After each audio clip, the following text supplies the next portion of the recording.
This week on the Computer Chronicles, Windows XP. We'll show you the new XP Home Edition and give you some advice on whether or not it's worth the upgrade. We'll roll out Windows XP Professional Edition and tell you what you get for the extra money. We'll take you to the lavish Windows XP launch party with Sting, Madonna, and Rudolph Giuliani. There's also a brand new version of Internet Explorer, Release 6. We'll go through the new features for you. And not to be forgotten, Apple has a new version of its updated operating system for the Mac, OS 10.1. We'll show you what it can do. Plus, my pick of the week, the pros and cons of the Xbox. Windows XP, IE6, and OS 10. All coming up next on the Computer Chronicles. Computer Chronicles is brought to you by the Oracle Small Business Suite, one completely integrated application that helps make it easier to run your business, including accounting, sales and service, your web presence, and more. Additional funding is provided by PC to PC, the online migration service from PC First, moving files, applications, and preferences from your old computer to your new one.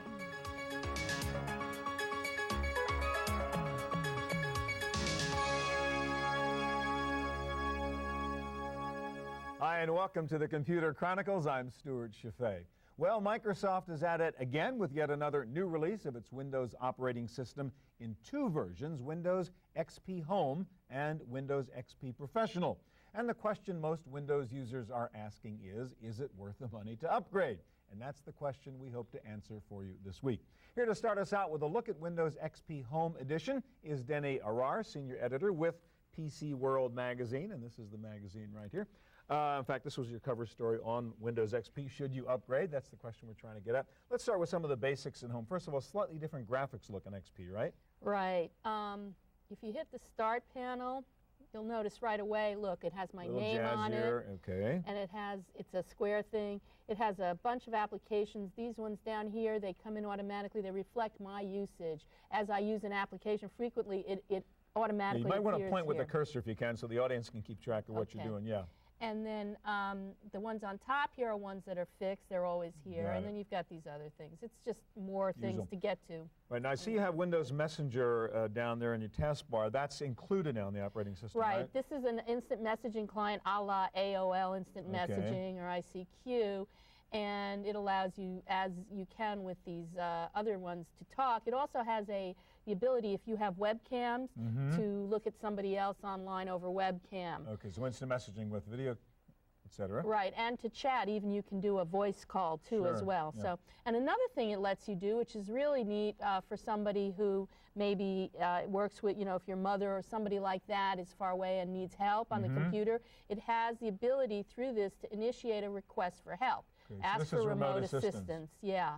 And what that does is, I mean, if you follow through with it, it does take a little while to set up. So if your mom was having trouble with some problem on her computer, she had XP, you had XP, you both have Messenger, you could take control of her computer from the other side of the country. Once this is all set up, you can actually see the computer being manipulated by the person at the other end. And it can be really helpful. Yeah. Once again, this is a feature you could have gotten before from a third party, but now a lot of this is bundled inside the operating system. That's correct. That's correct. All right, now you showed before that when you opened the Start panel, it said Denny. Right. Well, let's talk about that. The fact is you can have separate user profiles running at the same time. Right, this is very new for Windows. What this is for is a home or a business where you've got several people using the same computer. And what this allows you to do is create profiles for each one to customize the computer to what they like. I have another person set up on here, switch user. And this is what you get when you boot up. And Christian, that's my husband, I would type his password in. And there are his settings, his wallpaper, Now, does it keep both applications running? Do you have to kill everything? Right. Now, I remember I had a Windows Messenger running there. If I go back to me, switch user again. Now I want it back. Okay. See, it said I had one program running. Okay. So this is really useful. Yeah, so we're going to have multiple accounts all sort of going at the same time. Right, and also you can limit, if you're, say I use this for my business, I don't want my kids messing around with it. I can give them limited access to various parts of the computer. And again, another user can pop in, do something, get out, and you can go back to where your work was before. That's right. Very nice feature.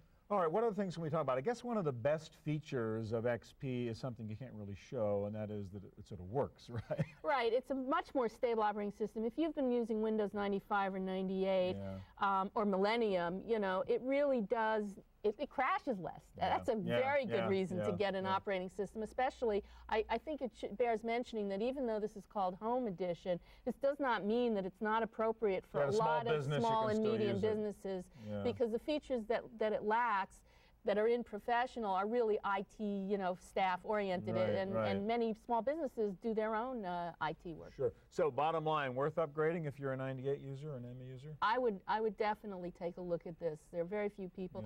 The only stumbling block would be lack of support for your devices. You will want to check with your vendors of your scanners, of your printers, you know, to make sure that there's an XP driver, and they don't all offer them, so that can be an issue. We're going to talk about that in a minute. Thanks so much, Denny.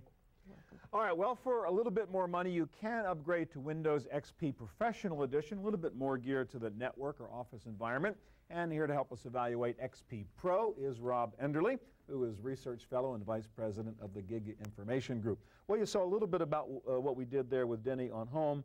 The fact is Home and Professional are very much alike, aren't they? Well, pretty much identical under the covers. They use the same kernel. In fact, it was Microsoft driving to this single kernel, the single architecture, to reduce costs, reduce support, not only for them, but for third-party software developers and device manufacturers who were having problems trying to integrate with Windows NT, 2000, 98, ME. Became a nightmare, so it makes it easier for them. So XP Home and Pro are really Windows 2000.1 or something? Yeah, Windows 2000.1 is a good way to look at it. It allows somebody to go from work, go to home, and kind of have the same kind of experience. Okay, so just briefly describe, what is the difference in Professional? What do you get? How is it better if you're in a more heavy-duty network environment where you care about that issue or security? Well, if you're in a large corporation, typically you plug into a domain. You might have Microsoft's Active Directory in the background, so a person can log in and they can kind of get access to all the printers, all the storage facilities, and everything else located across a very robust and geographically dispersed enterprise. It's got that capability. Where somebody at home, you got a printer here, you got a couple machines maybe in the house.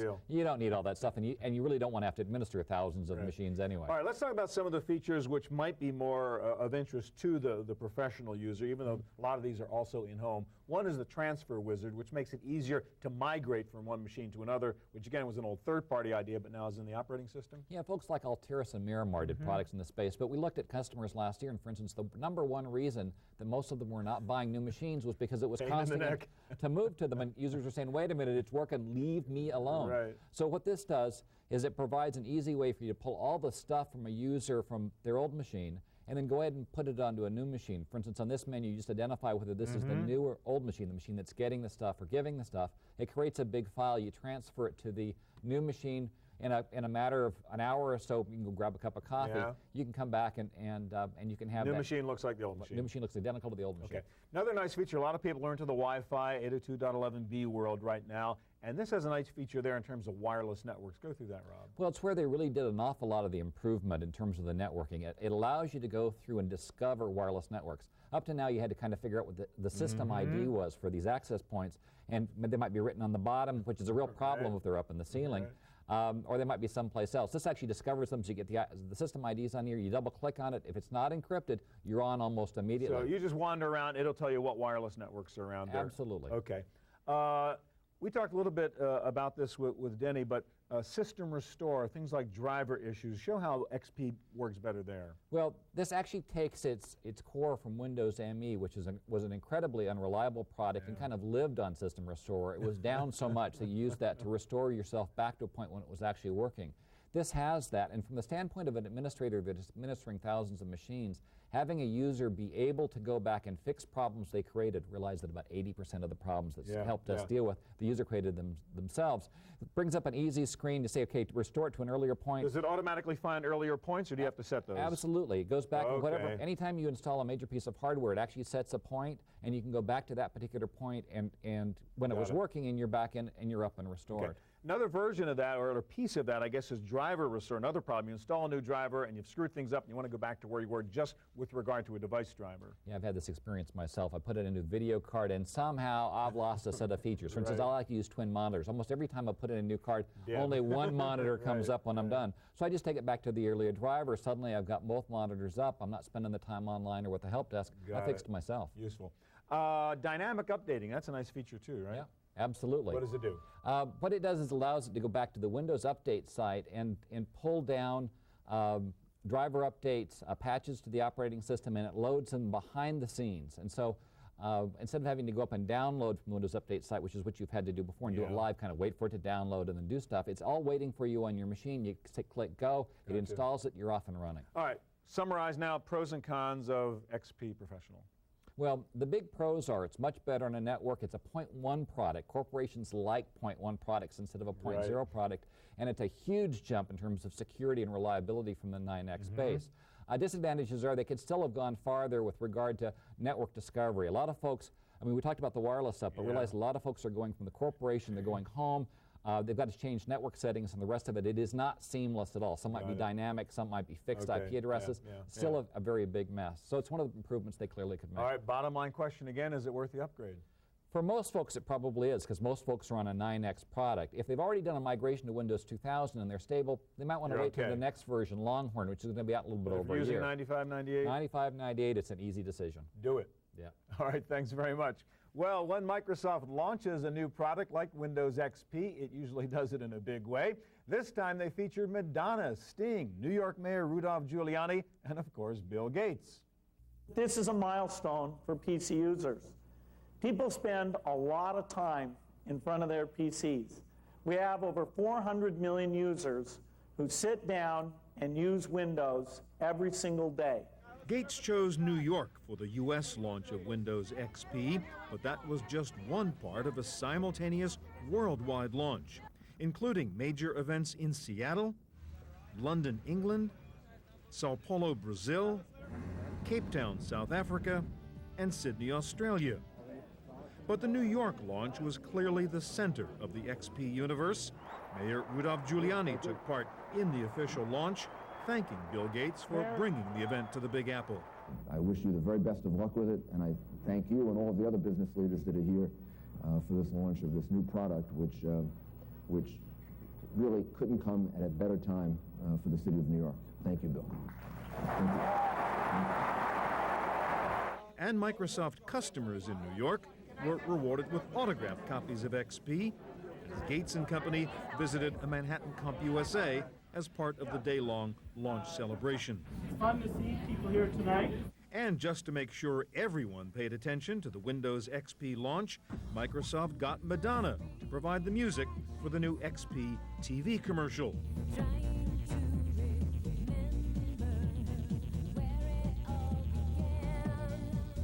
And the launch day concluded with a live webcast of a concert in New York's Bryant Park as Bill Gates played host to rock star Sting. Ladies and gentlemen, Sting.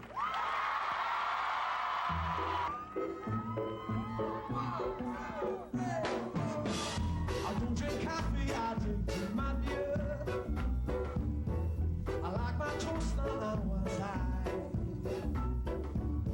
And you can hear it in my accent when I talk. I'm an Englishman in New York.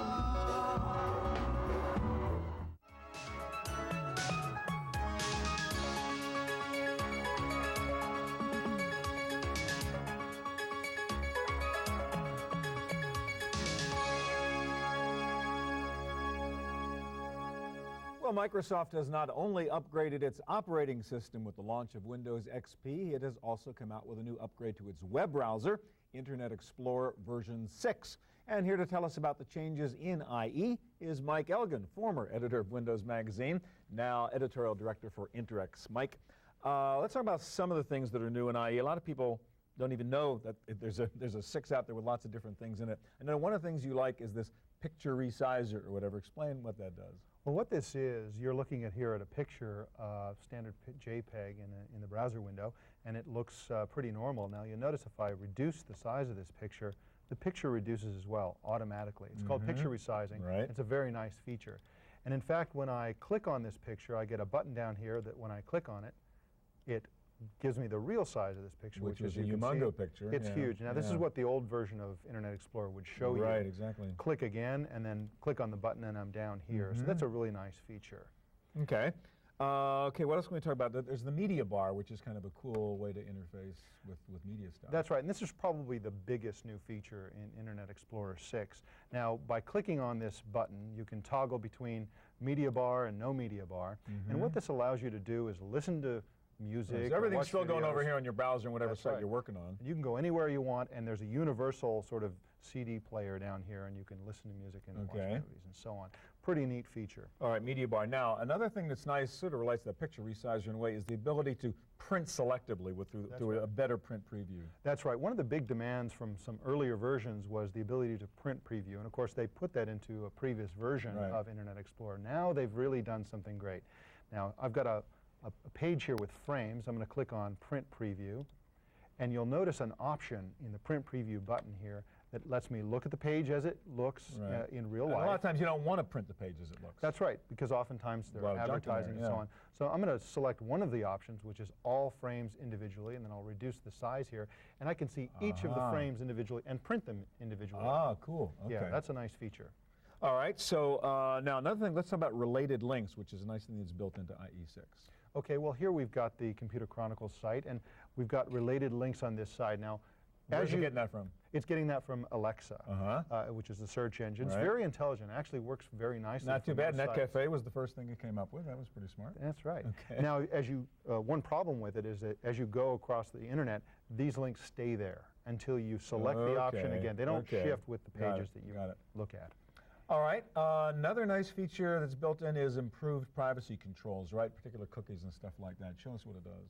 Okay, well, I'm bringing up the Scientific America site, and I'm going to demonstrate this before I tell you what it does. Now, as I bring up this site, I'm getting cookies both from Scientific America and also from their advertisers. And I've selected to be prompted for the advertisers' cookies and just give me the Scientific America. So you can choose one cookie but reject the third-party cookies. Third-party cookies are rejected. So I'm going to block each of these individually. Then the site will come up. I think there's probably another cookie on here from a third party. There it is, two more. And now I've got the site, no cookies other than the one from Scientific America. Because the problem is a lot of advertisers, you don't know who those are going to be. Exactly. And another great feature related to that, if I may, is down here you'll notice a little icon. A little lower right-hand corner we're looking at right now. That's right. It's a privacy report. Now I'm going to double-click on that, and I get this, and I'll double-click on one of these, and I get all the information that Internet Explorer knows about what's been going on under the hood about. Tells you what it did to protect your privacy, because a lot of advertisers will drop a cookie even if you tell them not to. Yeah. All right, so a couple of nice features here. I think we covered just a few of them, but some of the key ones. It's kind of an easy decision on an upgrade, isn't it? Absolutely. It's free. Free of charge. If you're already using an old version of Internet Explorer, this is better. And if you're using XP or XP Pro, you've already got this. Built in. So go in there and find some of these new features. Final question. There's still a lot of Netscape fans out there. And in fact, Netscape has been ahead of the curve a little bit with some of these features. How would you compare the new Netscape versus IE6? Generally speaking, I think IE6 is a little ahead. I've always been a big fan of having both. It doesn't do any harm to you. But if you're a Netscape fan, stick with Netscape. This doesn't push it far enough ahead for you to lose that preference. Right. Thanks so much, Mike. All right, well, there is another platform out there which many people love, including our director and producer, by the way. It's called the Macintosh. And Apple has recently released the latest version of its new operating system for the Mac, OS 10.1. Here to show us its new features is Ken Bereskin of Apple. How you doing, Ken? Doing great, Stuart. And there's some lovely stuff inside OS 10 here. So let's start out basically with the user interface, which I guess you guys call Aqua, right? Absolutely. You know, after a very simple 15 or 20-minute upgrade, you can transform your Mac, and the first thing you see is the Aqua UI. Okay. Let's take a look at a couple simple things. I'll just open up an image. And one of the goals with Aqua is to just be as clean and as simple as possible. So here I have a window. You notice we're not using a lot of pixels to separate the window. We're instead using a beautifully cast drop shadow that gives it depth and dimension. Got it. If you resize the image, then the scroll bars appear so that you can manipulate the image, but if you don't need it, they all disappear. Okay. Now, Aqua... Go ahead. Yeah, Aqua also uses transparency a lot. For example, if I pull down a menu, you can see through it. You can actually see the content of your document coming through. All the text is really finely anti-aliased to give you a very sharp, very readable UI as well. Nice. All right, so let's talk about the dock at the bottom and what you're doing there. Sure. So the dock is an important fixture of the Aqua user interface. It's the place that people go to access their most frequently used applications and documents and folders. So it's just one click to open up any of these applications. But it also has another great feature. If I click on our little minimize control featured in any window, it will minimize directly down onto the dock. A beautiful little animation that we call the Genie effect. And of course, all you need to do is click, and it zooms back up. We have a slow-mo, so we can show you. You're really into this stuff. Exactly how the algorithm works. Really gives a great association. Now, obviously, one of the cool things about the Mac and about OS X is its ability to handle digital applications. So let's take a look at some of those. iTunes is a hot one, obviously, and just show us a little bit how you do that in OS X. Oh, absolutely. People have a huge music collection and digital camcorders and digital cameras, and the Mac really is the center of that digital hub. An application like iTunes is really simple for managing and organizing your entire MP3 collection. So here's all my CDs that I've ripped into the MP3 format. You can scan through artists, different albums, and you can play it obviously directly on your Mac. Now you have your iPod here, so let's show everybody the iPod. I do. Turn it on, hold it up so we can all see it. And just using the FireWire connection that's built right in, you can connect it up to your Mac, and out of your Mac in less than into the 10 iPod. minutes, 1,000 songs from your music collection downloaded automatically onto your iMac, so you have 1,000 songs in your pocket. All right, show us real briefly iMovie, because obviously another really cool thing you can do in OS X. Of course, if you've got a digital camcorder, iMovie makes it really simple to grab the images, download into the computer, break them into clips, organize them into different segments, and we'll just play a resulting output. So here's a very simple kids shot with simple transitions, and this is perfect DV quality. You're not losing any resolution. So dump your DV camcorder into the Mac and go. So when you're finished, you can just output it back to the DV camera or VHS, or if you have a Mac with a super drive, you can actually write that out to a DVD and make it work on any consumer DVD player. Let's talk about digital photography. You got your digital camera. I think you have a Kodak or something over here. Got a mid-range Kodak consumer digital camera, and all I need to do is turn this on, and Mac OS X is going to detect it automatically. We have drivers for all the popular USB cameras. The image capture application starts up. There's a number of options, but most people just choose to download the images automatically. And we're now transferring over fast USB from the camera into my Mac. And it's building rich preview icons so that you can actually see your images before you open them. And it will open up the folder in the Finder, show you all those images automatically. And we've built in some great things as well. So you can like wallpaper these things or whatever? You can make it your desktop. And we also have a really great screensaver that's going to take all of these images out of your pictures folder and build this really beautiful presentation. It's using Hollywood effects. All right, only a little bit of time left, and I know there's so much to cover. First of all, the digital stuff is cool. A lot of people just want to work. And there is Office for the Mac. And just show us briefly what that looks like. Sure. Microsoft recently introduced Office version 10. They've really taken full maximum power of Mac OS X. Let me just open up a spreadsheet using Excel here.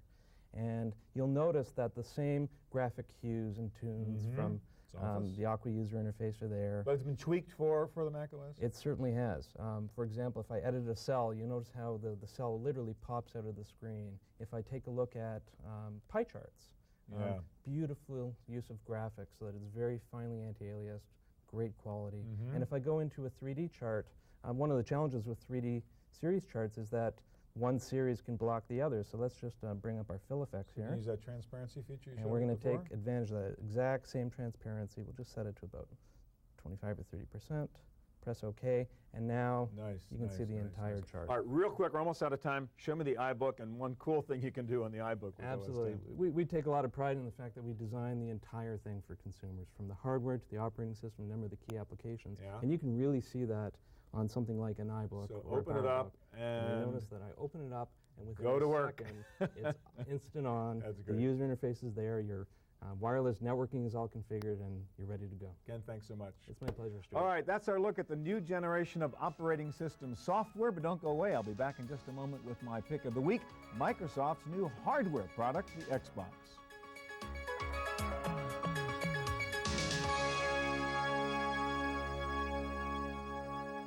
Now for my pick of the week.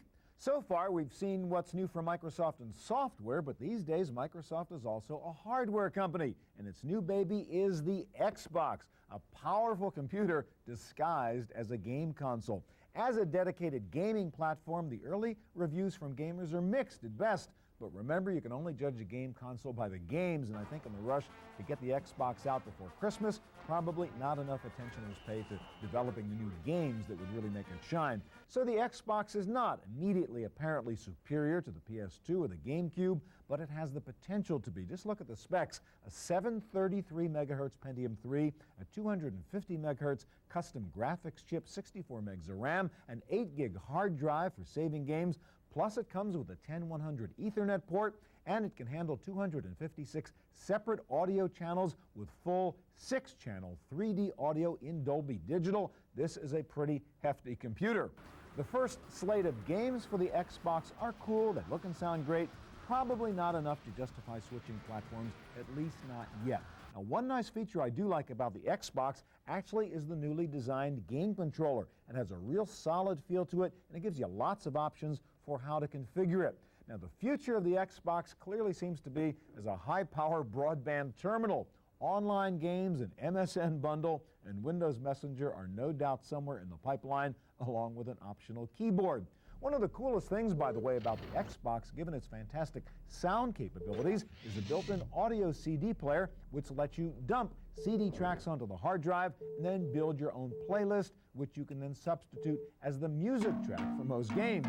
The Xbox is selling for $299, but for some odd reason, you have to buy an extra add-on kit to enable it to play DVD movies, even though the game discs themselves are in DVD format. Well, that's it for this week's Computer Chronicles. If you need more information on anything you saw on this week's program, please check out our website at computerchronicles.org. Hope we'll see you here again next week.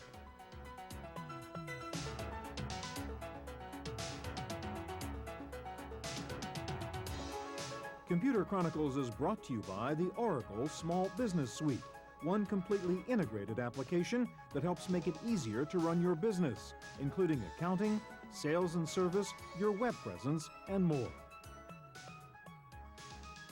Additional funding is provided by PC to PC, the online migration service from PC First, moving files, applications, and preferences from your old computer to your new one.